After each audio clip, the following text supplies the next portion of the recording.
Mga trap at tukso. Makalipas ang isang linggo mula nang mabawi ni Mang Carding ang tiwala ng kanyang mga suki, lalo pang lumakas ang karinderya.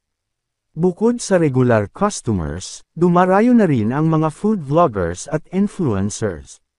May isang video pa nga na umabot sa mahigit 200,000 views. Paborito ko ang ginataang kalabasa dito.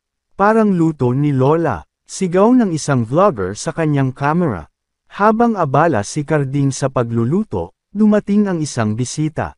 Isang lalaking nakasuot ng polo at may hawak na envelope.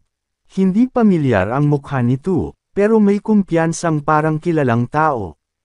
Sir Ricardo Martinez, tanong ng lalaki. Opo, ako po iyon, sagot niya habang pinupunasan ang kamay sa apron. Inaatasan po akong makipag-usap sa inyo.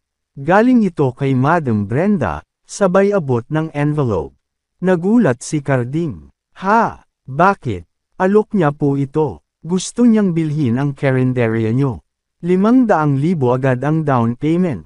Ang usapan, titigil na kayo. At ibebenta nyo ang buong karinderya, pangalan, recipe, pwesto. Lahat. Nanlaki ang mata ni Carding. 500,000. Isang halaga na kayang magbayad ng lahat ng utang niya, kayang magpagamot kay Mercy, kayang makabili ng bagong bahay. Pero, tiningnan niya ang mga suking masayang kumakain. Naalala niya ang mga gabi ng pagod sa Wallis at Mop. Naalala niya ang unang beses na niluto niya ang adobo gamit ang natitirang manok sa bahay. Naalala niya ang pagngiti ni Mercy nang mabasa ang pangalang, kusina ni Nanay Mercy.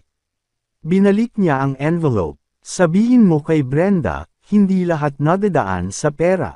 Hindi natuwa ang lalaki. Sigurado ka, baka pagsisihan mo yan. Kapag tumagal pa to, baka, hindi lang negosyo ang mawala sayo.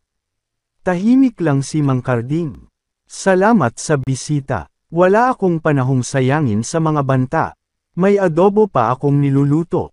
Kinagabihan, may kakaibang nangyari. Pagdating ni Carding sa karinderya kinabukasan, naamoy agad niya ang sunog.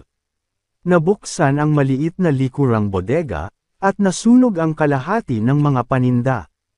Wasak ang mga kahon ng bigas, at nagkalat ang sirang itlog at karne. Tiningnan niya ang CCTV. Patay. Napaupo siya sa gilid ng kusina, napayuko, at hindi na napigilan ang luha. Niyakap siya ni Rika at ni Mercy. Si Junjun, tahimik lang sa gilid. Pero sa likod ng pagkawasak, tumindig siyang muli. Hindi tayo titigil. Hindi ngayon, bulong ni Mang Carding.